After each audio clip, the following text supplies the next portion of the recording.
La verdad sobre la mesa. Programa de investigación y denuncia desde Gotemburgo, Suecia. La verdad sobre la mesa. Buenas tardes. En esta oportunidad vamos a poner sobre la mesa de la verdad al Malcu, al Chato, a la calle Harrington y a Marcelo Quiroga Santa Cruz. Y nos preguntamos qué une a estos 4 casos históricos de la política de Bolivia. En primer lugar, nuestro saludo revolucionario a la memoria del Malcu, porque hace una semana atrás Felipe Quispe, el Malcu, falleció y era líder histórico del movimiento indígena guerrillero político y fue docente universitario. Antes de su fallecimiento, el Malcu postulaba a la gobernación de La Paz en las elecciones subnacionales de marzo próximo. El ex dirigente campesino y candidato Felipe Quispe, Malcu, murió de un paro cardíaco, según su familia. El Malcu fue oriundo de Achacachi, ubicado en el altiplano de La Paz. Salió a la luz pública como miembro del ejército guerrillero Tupac Katari en 1992, cuando todavía se encontraba en proceso de organización. El ejército Tupac Katari fue desbaratado por la policía. El Malcu fue capturado y permaneció 5 años en la cárcel de máxima seguridad de Chonchocoro, acusado de subversión. De esta época hay una frase del Malcu que quedó en la historia de la política boliviana. Fue la respuesta que le dio a una periodista y sintetizó su lucha cuando respondió: a mí no me gusta que mi hija sea su empleada de usted. Y acá va parte de la famosa entrevista, momentos después de ser capturado por la policía. Bueno, señores periodistas, yo soy el padre fundador del ejército guerrillero Tupac Katari desde 1984. Nosotros luchamos por una causa justa, porque nosotros los indios, los llamados indios despectivamente aquí en Collasuyo, estamos oprimidos 500 años. 500 años hemos sido esclavos de los blancos, de los jaras, ¿no? De esa manera nos alzamos en armas. Es una idea, es un pensamiento que salió de nosotros. Es un pensamiento que nos han dado como herencia nuestro glorioso Malcu Tupac Katari. Como organización, sí, hemos reivindicado, pero yo soy ideólogo, yo soy el pensador. He escrito un libro como cualquier, como el Marx, Lenin, cualquier cara escribe, ¿no?, sobre una ideología, y así también nosotros los indios tenemos que escribir nuestro principio ideológico y programático para gobernarnos, porque ya 500 años nos han gobernado, nos han manejado esas caras. Tantos años que hemos muerto en Huancavelica, en la mina, millones de indios han dejado sus huesos, y con esos huesos se puede construir de América a Europa un puente, y lo que han saqueado nuestros oros, nuestras platas. ¿Y eso qué es? Ustedes, caras que están acá, sus padres nos han oprimido. Todos estamos de acuerdo en que esas injusticias tienen que desaparecer, pero con una bomba vamos a hacer desaparecer eso. No, pues es que a mí no me gusta que mi hija sea su empleada de usted, ¿no? Entonces, ¿cómo puedo protestar? No voy a poder... ¿Con una bomba? Limosna. ¿Con una bomba? Sí, han comenzado con una bomba en El Salvador, han comenzado con una bomba en Perú, han comenzado en Colombia, en todas partes, y esto es el comienzo. Después ya verán cómo vamos a definir. Una vez libre, fue elegido dirigente de la Confederación Sindical Única de Trabajadores Campesinos de Bolivia, y desde ese lugar dirigió el año 2000 una movilización prolongada con bloqueos de caminos que obligó al gobierno del exdictador Hugo Banzer a negociar y atender sus demandas postergadas por muchos años. El movimiento campesino cobró fuerza y el Malcu llevó a ministros del expresidente Gonzalo Sánchez de Lozada, el GONI, a negociar a su campo. Su movimiento fue uno de los actores de las protestas que derivaron en la renuncia del GONI. El Malcu incursionó en la política en 2002 como candidato a la presidencia por el movimiento indígena Pachacuti y logró 6 escaños legislativos, entre ellos el suyo. Después se distanció de Evo Morales, con quien en los momentos de lucha social unieron sus fuerzas, principalmente en el año 2000. El Malcu se tituló en la carrera de Historia de la Universidad Mayor de San Andrés y dictaba clases en la Universidad Pública del Alto, de la que fue uno de sus gestores. Después de su intenso trajín político, se replegó a Achacachi, su tierra natal. En 2017 volvió a la palestra pública cuando lideró un bloqueo de caminos en Achacachi en demanda de la renuncia del alcalde Edgar Ramos del MAS. Escribió varios libros, como los titulados Tupac Kateri vuelve y vive, carajo, El indio en escena y la obra inédita Mi captura.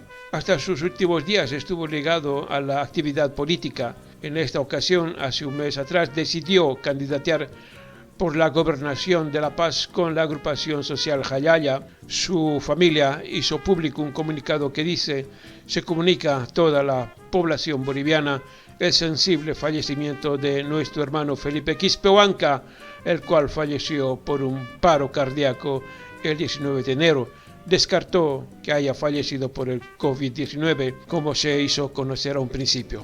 El presidente Luis Arce, expresidentes y políticos destacaron el legado político de Felipe Quispe, y también de nuestra parte, de la radio RS de Suecia, va nuestro saludo revolucionario a la memoria del Malcu.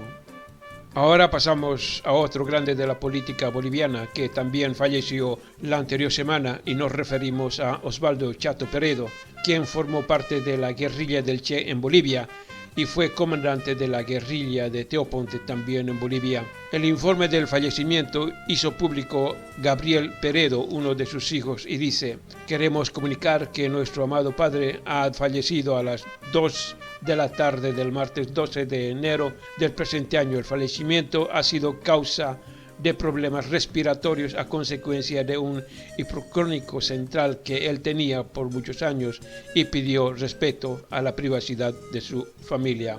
Y desde esta emisora, la RS de Suecia, va nuestro saludo revolucionario a la memoria del Chato Peredo. Seguro que mucha gente joven boliviana y de otros países no conocen la vida política del Chato Peredo, y para conocer un poco sobre el trabajo militante del Chato tenemos que trasladarnos a los años 60-70 de la historia política boliviana, y cuando se convirtió en el comandante de la guerrilla de Teoponte. El Chato Peredo nació en 1941 en Beni, y junto a sus hermanos Coco Inti, quienes estuvieron en la guerrilla de Ñancaozú al lado del Che Guevara y fueron parte del Partido Comunista de Bolivia. ¿Y quién fue realmente el Chato Peredo? Que también se lo conocía como el último soldado del Che en el entorno de la izquierda boliviana, de la cual fue uno de sus intelectuales más visibles. El Chato Peredo falleció a los 80 años de edad. El comandante deja un legado que fue parte de la estructura revolucionaria de Bolivia. El Chato se formó como médico en Moscú de la Unión Soviética, donde también recibió formación ideológica y desde donde tuvo acercamiento a Cuba y con Ernesto Che Guevara. A esto se suma otro de los hechos que marcarían su vida y sus ideales. Desde muy joven militó en la llamada izquierda radical boliviana, influenciado por sus hermanos Inti y Coco, quienes se incorporaron a la guerrilla de Ñancaozú del Che Guevara en Bolivia.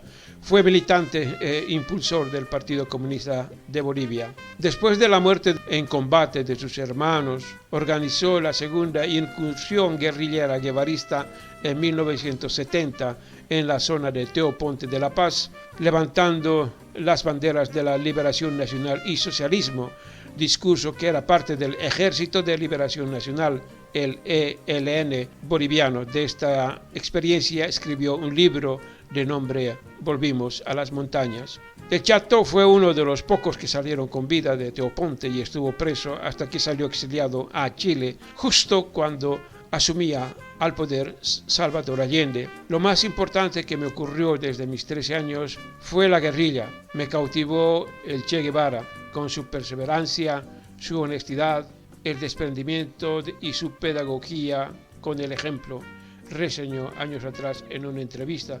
Y aquí traemos unos fragmentos de esa entrevista. Este libro es evidentemente un homenaje del cual me siento profundamente agradecido y honrado, porque no es casual que se haya escrito eso, pero es una distinción especialísima para mí el que hayan escrito algo de mis memorias. Este proceso que estamos viviendo es un proceso porque gracias a la entrega de una generación se abrió el camino. Y ya no era la discusión, o las urnas o la democracia, o las armas o la democracia, porque sin las armas no hubiéramos construido esta democracia. Y es posible que también tengamos que otra vez empuñar las armas porque hay amenazas para este proceso que surgió apabullantemente de las urnas. Lo que pasa es que en la construcción de esa estructura del hombre nuevo hay que luchar con otras armas que antes no existían. Hasta un papa, el papa actual, recrimina al capitalismo.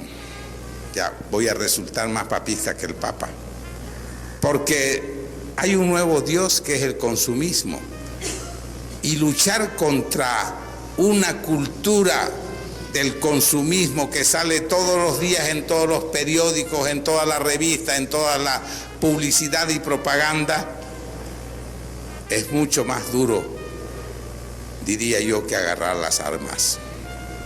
Es terriblemente duro, porque destruir una construcción con los ladrillos del capitalismo, con el espíritu del capitalismo, es mucho más difícil que tumbar a un gobierno con las armas.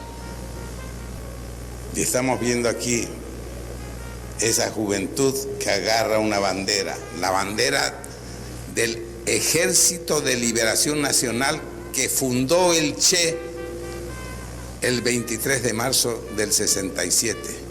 Día del Mar, él no lo sabía, fue el primer combate de Ñancahuazú. Y aquí está el ELN en su bandera. Es la presencia del Che.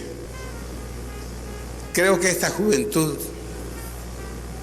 tiene tareas más importantes y más graves que nosotros cuando nos reuníamos en la clandestinidad, a veces en un subterráneo, a veces cuando no teníamos un local en la calle misma, arriesgando la vida en ese momento, porque no solamente mataban al que estaba en la guerrilla, mataban también al que pensaba de otra manera. El riesgo era para todos. Si bien estuvo abocado a su profesión de médico, su devoción por los ideales de la izquierda lo llevaron a pegarse al movimiento al socialismo, el MAS, en 1997, y fue testigo del ascenso de Evo Morales.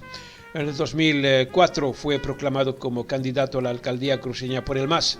De la elección no salió victorioso, pero sí llegó a ser concejal por el MAS por esa ciudad, así como asesor de la izquierda cruceña. En 2015 se retiró del MAS aduciendo que la derecha estaba influenciando al partido, pero nuevamente en 2020 la Revolución del Cambio hizo su llamado y volvió al MAS. En la antesala a las elecciones anteriores, y aunque no figuró en las listas de candidatos, su nombre fue muy bien recibido y aceptado por el partido, que lo acogió con mucha alegría.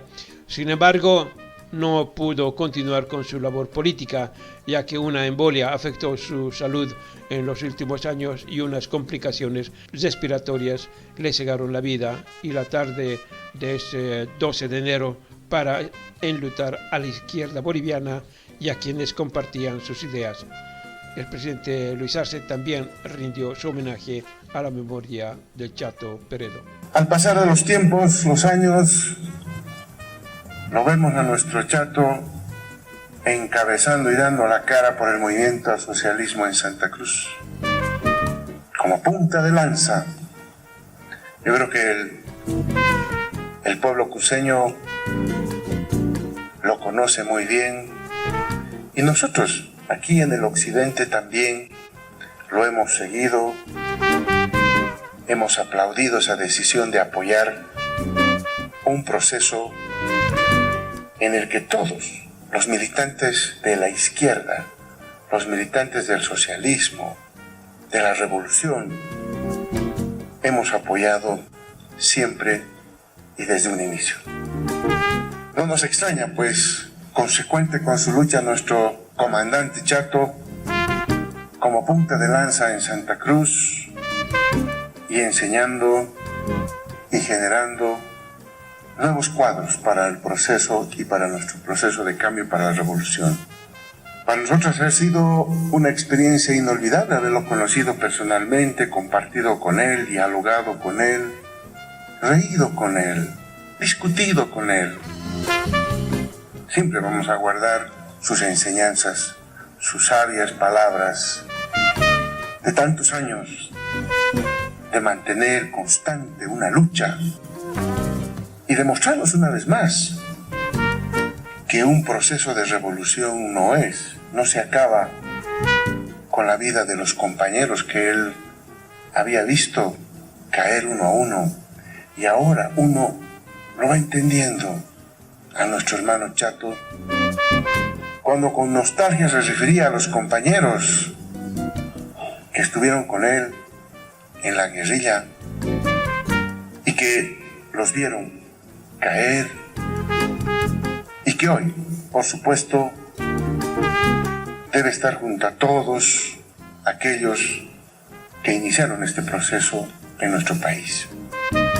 Nosotros ahora sentimos, cuando se nos va nuestro comandante Chato, ese dolor de perder a un gran revolucionario, a un hermano, a un amigo, a un guerrillero, a un maestro, a un forjador de generaciones, y nos sentimos tristes, pero al mismo tiempo tranquilos, porque está descansando nuestro compañero y hermano Chato. El Chato, en uno de sus libros, se puede leer un verso que lleva el título de Trovas, muy interesante para la reflexión de izquierdistas o no izquierdistas, y dice así: soy camba, soy boliviano, también soy americano, pero quiero confesar ante todo que soy humano, por eso soy socialista y por lo tanto guevarista, y si de gustos hablamos, me gusta ser boliviano. Chato Peredo. Sus restos ya cremados, una parte se quedó en su ciudad natal en Beni y otra parte será llevada a Cuba para descansar junto a los grandes. Ahora es el momento de repasar un poco de la historia política sangrienta boliviana gracias a las dictaduras militares, porque hace 40 años pasó en Bolivia algo que dio empiezo al final de las dictaduras, y me refiero a la masacre de la calle Harrington en La Paz, Bolivia. El 15 de enero de 1981, 8 dirigentes del MIR fueron asesinados por el exdictador Luis García Meza y su brazo derecho, el coronel Luis Arce Gómez. La historia de la política boliviana los llama héroes de la calle Harrington. Fueron 8 dirigentes del movimiento de izquierda revolucionario MIR, de ideología socialdemócrata, que murieron acribillados por paramilitares el 15 de enero de 1981 en la calle Harrington, número 730 de la zona de Sopocachi, en La Paz. Y repasemos un poco la historia de lo que pasó realmente en esa casa, en la calle Harrington. Días antes de la masacre, el gobierno de facto del dictador García Meza, a través de su espía infiltrado en el MIR, de nombre Ademar Alarcón, se entera de la llegada a La Paz de un alto dirigente mirista, José Pinelo, quien debía reunirse con sus compañeros en la calle Harrington. Desde ese momento, los paramilitares de la dictadura se encargaron de hacer un seguimiento especial a Pinelo. Ubicaron 3 domicilios como posibles puntos de reunión: la primera en Calacoto, la segunda en Sopocachi Alto y la tercera en la Plaza Uruguay. Ya el 15 de enero de 1981, el agente infiltrado Adhemar Alarcón tenía conocimiento de que Pinelo, junto a otro dirigente de nombre Gregorio Andrade, estaba en la casa de la calle 15 de Calacoto, por lo que el ejército comenzó su labor de persecución y montaron un operativo de seguimiento en esa casa. A la casa de Calacoto llegaron 3 militantes del MIR para recoger a Pinelo y Andrade, para luego dirigirse a la reunión de la calle Harrington. No obstante, la dueña de la casa se opuso a que Pinelo asistiese. Ella les dijo que acaba de llegar, todavía no está seguro en su lugar de trabajo, en la clandestinidad. Entonces los demás salieron de la casa de Calacoto sin darse cuenta de que eran perseguidos por los paramilitares. Ya reunidos en la calle Harrington, Gregorio Andrade sale de la reunión para dirigirse a la Plaza Uruguay, donde se efectuaría otra reunión y a la cual también asistiría Adhemar Alarcón, el infiltrado. Como los militares merodeaban la zona, el dirigente Gregorio Andrade es detenido y posteriormente torturado para que revele el lugar de la reunión. En ese momento, el infiltrado Alarcón identifica la casa de la reunión y dirigió a los militares para que actúen allá, quienes en principio, o sea, los militares, golpearon al infiltrado, pero este sacó una credencial del gobierno de facto que demostraba que trabajaba como espía para la dictadura. Entre las 5 y 5 y media de la tarde, paramilitares entraron a la casa 730 de la calle Harrington, en la zona de Sopocachi. Hoy se llama calle Mártires por la Democracia. Dentro se encontraban los dirigentes del MIR, Luis Suárez Guzmán, Arcil Menacho Loaiza, José Reyes Carvajal, Ramiro Velázquez Arce, Artemio Camargo Crespo, Ricardo Navarro Mogro, Jorge Valdivieso Menacho, Gonzalo Barrón Randón y Gloria Ardaya, la única mujer y sobreviviente. Estaban todos ellos analizando las medidas económicas aprobadas días antes por la dictadura militar. Ya cuando se encontraban a punto de terminar la reunión, escucharon el ruido de 2 jeeps militares. De ellos bajaron militares armados, ingresaron violentamente a la casa.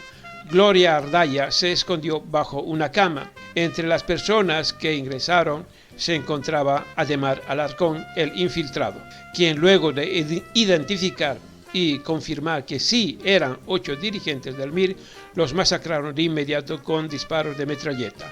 Según la declaración de Ardaya, se escucharon los disparos durante casi 5 minutos. Ardaya fue la única sobreviviente de la matanza, quien luego de ser encontrada en su escondite bajo la cama, fue torturada por los militares. Días después de la masacre, un médico forense de la dictadura firmó los certificados. Dirigentes políticos del MIR fueron a consecuencia de una grave pulmonía. En esa fatídica reunión también debían estar otros 2 dirigentes, Pedro Mariobo y Walter Delgadillo, quien se equivocó de lugar y fue a otra casa, según el documento del MIR.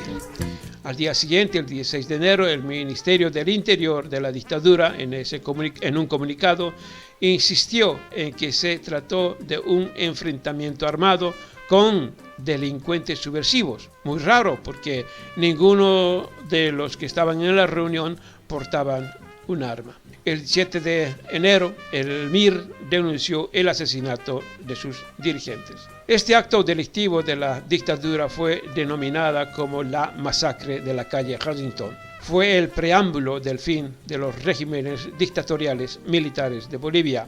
Ahora, Beatriz Suárez, viuda de José Luis Suárez, uno de los 8 militantes del MIR que perdieron la vida en la masacre, nos cuenta un poco de cómo fue la dictadura de García Meza. Fue una época muy dura, era terrible porque había el toque de queda. Primero era hasta las 8 de la noche y luego hasta las 9 de la noche, después hasta las 11 de la noche.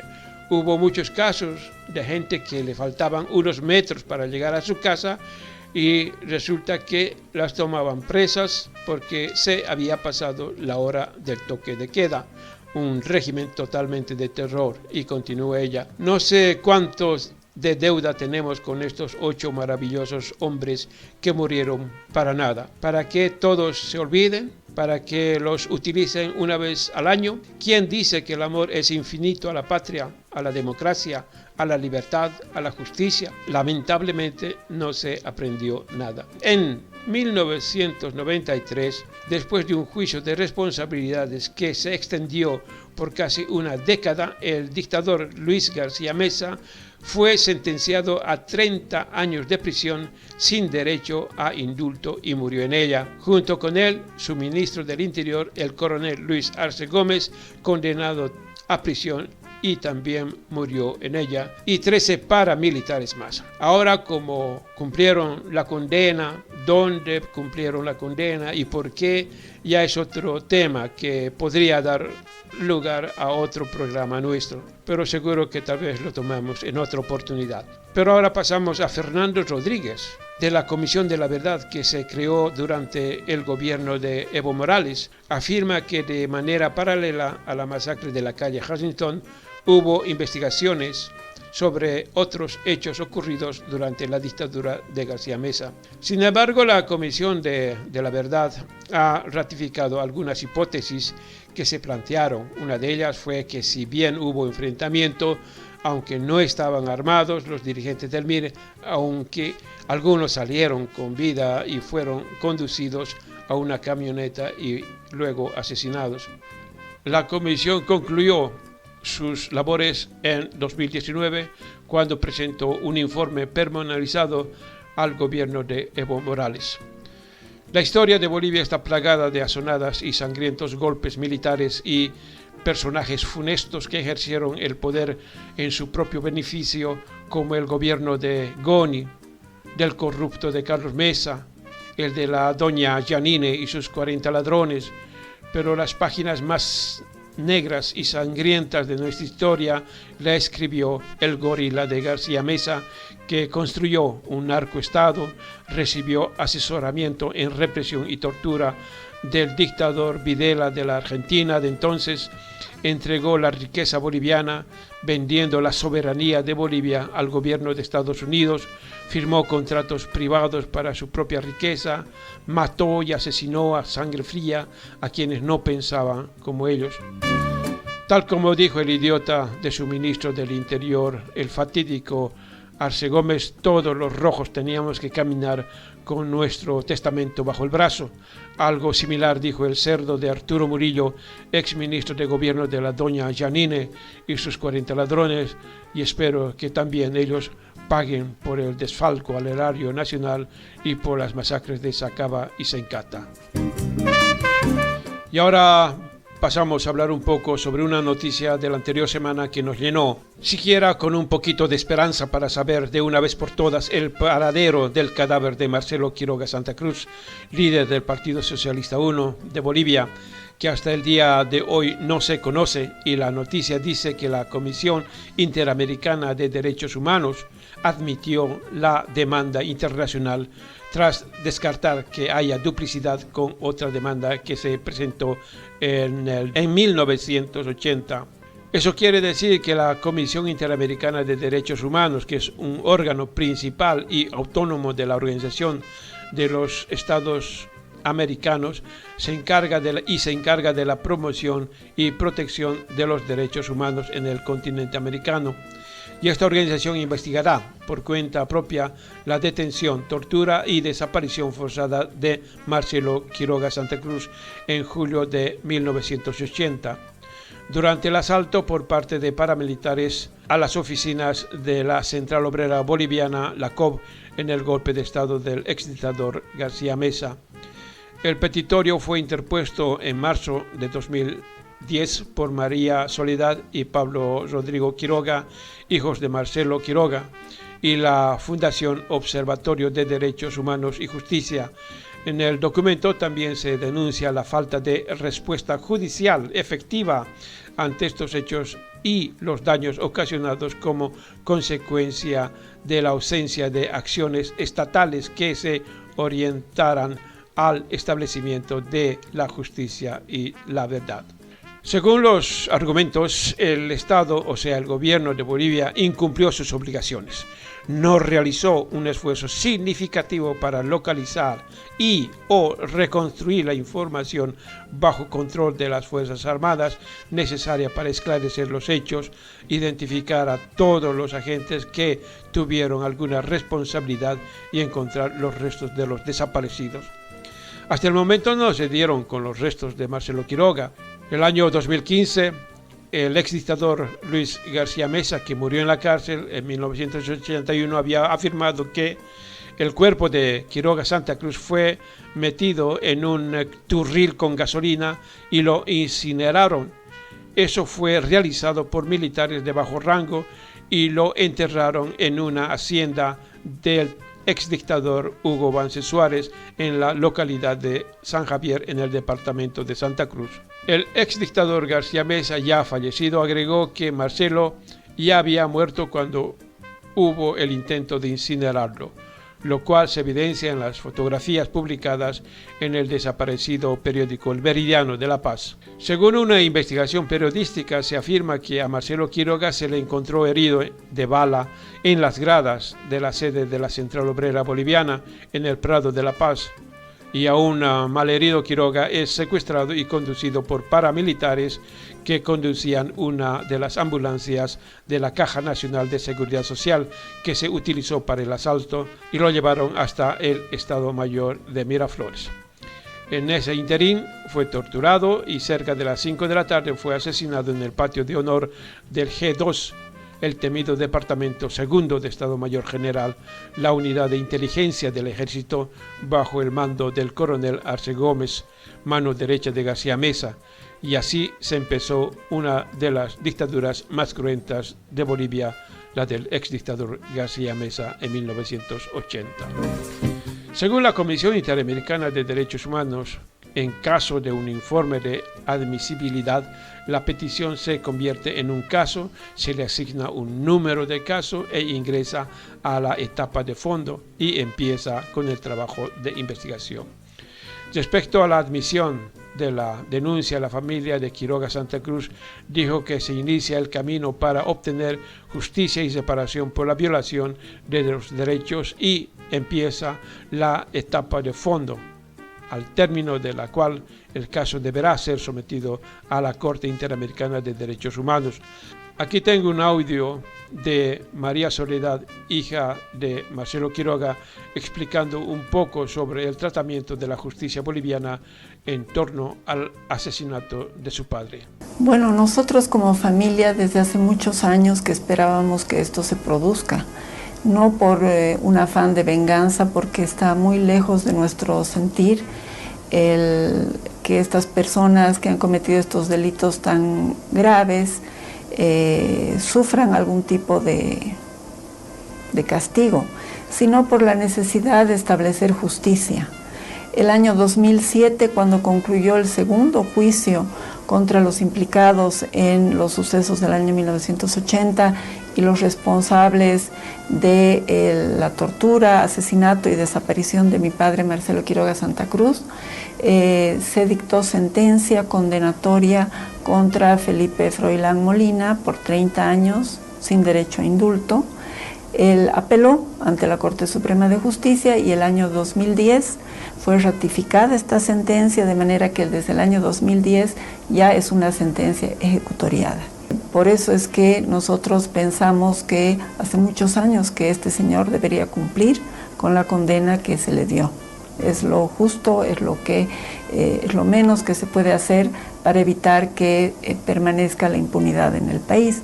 En ese sentido, nos parece que era necesaria la captura de esta persona, y nosotros como familia esperamos que se pueda avanzar de alguna manera en esto. Este es un delito continuo, es un delito que no cesa, sigue perpetrándose todos los días mientras no se recuperen los restos de las personas desaparecidas. Y nos parece que es una deuda con la democracia, una deuda con el país, establecer justicia, recuperar los restos de mi padre, de los otros desaparecidos, devolverlos a sus familiares. Desde nuestra percepción hay muchísimo todavía que hacer. Han concluido 2 largos juicios. Mi madre, que murió hace un año, Cristina Trigo de Quiroga Santa Cruz, se ocupó durante mucho tiempo, fueron varios años también, del primer juicio de responsabilidades ante la Corte Suprema contra García Meza, Arce Gómez y colaboradores, que el país conoce, que culminó con una sentencia condenatoria y después de la fuga de los acusados, finalmente están cumpliendo una condena desde hace ya varios años en el país. Luego se estableció un segundo juicio para una cantidad muy grande de otros responsables más directos, materiales de estos hechos, del asesinato de mi padre, de otras personas como Carlos Flores Bedregal, Gualberto Vega y otras personas más, entre los cuales se encontraba precisamente Felipe Froilán Molina, el killer. Bueno, este es un juicio que terminó el año 2010, tomó muchísimos años también, es un juicio del que ya nos ocupamos mi hermano y yo, dado que mi madre estuvo con muchos problemas de salud durante largos años y ya no pudo hacerse cargo de las responsabilidades que implicaba este proceso judicial, por eso lo asumimos nosotros, los hijos. Y bueno, son tantos años ya que generaciones de la familia que seguimos ocupados de esto y nos parece, por lo tanto, que es fundamental concluir este episodio tan terrible, tan negro de la historia boliviana, encontrando los restos de mi padre, de los otros desaparecidos como Carlos Flores, y devolviendo los restos a los familiares, a quienes corresponde. Para esto hay mucho que hacer, hay información de las Fuerzas Armadas, hay información, por supuesto, de las personas implicadas, pero no podemos apelar a ellos porque son personas que no tienen principios, que no tienen valores, y no creo que aporten ninguna información. En todos estos años no lo han hecho, o si han aportado alguna información, ha sido información falsa que no ha conducido a encontrar los restos de mi padre. María Soledad nos da un nombre, el de Felipe Froilán Molina, y es muy importante no olvidarlo. Es del asesino material de Marcelo Quiroga, y era un suboficial de las Fuerzas Armadas y era seguridad personal de Yolanda Prado, viuda de Hugo Banzer Suárez. Felipe Froilán Molina tenía un apodo y lo llamaban el Killer, por ser un loco sediento de sangre. Este idiota fue el que disparó con una metralla en las gradas de la Central Obrera a Marcelo Quiroga. Y otros paramilitares recogieron el cuerpo, todavía con vida, a una ambulancia y lo llevaron hasta el cuartel del Estado Mayor de La Paz. Y de ahí no se sabe con exactitud el paradero del cadáver de Marcelo Quiroga. La entrevista de María Soledad fue cuando apresaron al killer, a Felipe Froilán Molina, en enero del 2016, para que cumpla su condena de 30 años e ingresó a la cárcel de Chonchocoro. En este recinto penitenciario también se encontraban sus ex jefes de mando, el ex dictador Luis García Meza y el ex ministro del Interior Luis Arce Gómez. Esta admisión de la denuncia por la Comisión Interamericana de Derechos Humanos es muy importante porque Marcelo Quiroga Santa Cruz es un símbolo de las luchas por la democracia y la justicia y entraña los valores éticos que caracterizaron su accionar. Coherencia entre pensamiento, discurso y acción, responsabilidad y compromiso con los intereses del país y de los sectores desposeídos, entrega generosa de su tiempo, sus capacidades y de su vida al servicio de Bolivia. Aquí terminamos, pero recordando a Marcelo Quiroga Santa Cruz en un programa de radio en La Paz, cuando nos explica el valor de la soberanía que muchos gobiernos de toda índole vendían y venden y venderán al mejor postor para su propia ganancia y de los suyos, olvidándose del pueblo. Acá está Marcelo Quiroga Santa Cruz. Pido la palabra, el valor de la soberanía. Pido la palabra. Queda con el uso de la palabra Marcelo Quiroga Santa Cruz. Si el tema de esta audición debiera exhibir algún título, ninguno mejor que el de soberanía a 10, a 4 y a 0 centavos. La apreciación cuantitativa del valor de la soberanía depende de la utilidad económica que su enajenación reporta o importa a sus eventuales evaluadores. ¿En cuánto debemos tasar la soberanía? ¿10, 4, 0 centavos? Son 3 puntos de vista numéricamente distintos, aunque todos responden a una misma mentalidad. Es aquella que considera a Bolivia no como una comunidad humana en el tiempo, sino como un negocio. Es la misma que tiene del principio de la soberanía la idea de que es nada más que un sentimiento puramente convencional e inactual, semejante al del honor, por ejemplo, sentimiento que ya no debería respetarse, ni siquiera tenerse en consideración en estos tiempos menesterosos y desde esta situación nacional mendicante. Una suerte de lujo subjetivo, imposible de sostener, algo que debe subastarse al mejor postor. ¿Quién da más por esta hermosa antigüedad que es la soberanía?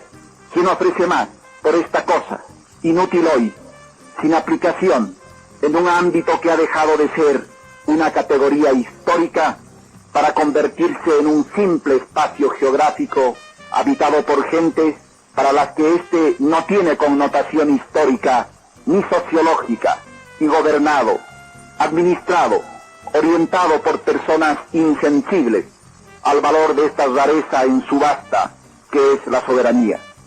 Hagan postura, señores. ¿Cuánto vale esta soberanía nuestra? ¿10 centavos? ¿4? ¿0? ¿Es que no vale nada? Ofrezcan algo por esta cosa que hace un siglo y medio tenía un valor tan grande que en procura suya lucharon y murieron por años miles y miles de hombres hasta que la conquistaron para nosotros. ¿Cuánto ofrecen ahora por este botín espiritual conquistado por la pasión y la visión de esos hombres a los que los escolares nombran, sin advertirlo, en los himnos cívicos, los mismos a los que los gobernantes les permiten figurar retóricamente en las páginas de sus discursos? ¿Cuántos centavos ofrecen por esta soberanía que los padres de la nación americana y los de nuestra república altoperuana nos legaron pensando que ninguna herencia podría ser más opulenta y que nosotros ahora consideramos absolutamente inservible? ¿Cuánto ofrecen por esta soberanía forjada por indios, cholos, mulatos, gauchos, soldados, escritores, mujeres, estudiantes? ¿Cuánto por este fastidioso ornamento, cincelado por la espada del capitán, por el machete del negro, por la lanza del gaucho, por la honda del indio? ¿Cuánto por este adorno cívico que todavía conserva el olor de la sangre derramada en su conquista? ¿Quién da 10 centavos por esta soberanía que, como todas las antigüedades, también tiene su historia? Recuerden que al principio fue solamente una idea subrepticiamente introducida en los claustros universitarios, después un rumor en las imprentas y luego una pasión cabalgando hacia su conquista o a la muerte. ¿Han escuchado ustedes alguna vez el sonido marino atrapado en una caracola gigante cuando la acercan al oído? Hagan lo mismo con esta soberanía en subasta. Oigan las proclamas de Bolívar, las arengas de Sucre, las órdenes de ese espléndido mestizo que fue Santa Cruz. Acérquense, oigan el galope de Moto Méndez, los gritos de las mujeres de la Coronilla, y ofrezcan algo. Claro está que no se cotiza en la bolsa de valores, pero habrá quien quiera adquirirla y conservarla como un objeto extraño, anacrónico. Está en remate por cualquier precio. Apúrense, si no la compran ahora, ya no podrán hacerlo mañana. Ustedes saben que las cosas que hoy parecen fuera de moda, vuelven a hacerlo mañana.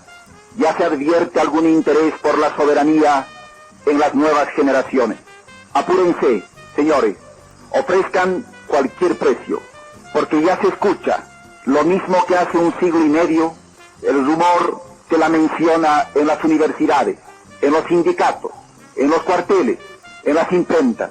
Pudiera ser que este rumor se vuelva jinete armado y otra vez veamos una gran pasión americana cabalgando por el suelo americano, y entonces ya no estará en venta. ¿Cuánto ofrecen por ella? 10, 4, 0 centavos. Pido la palabra.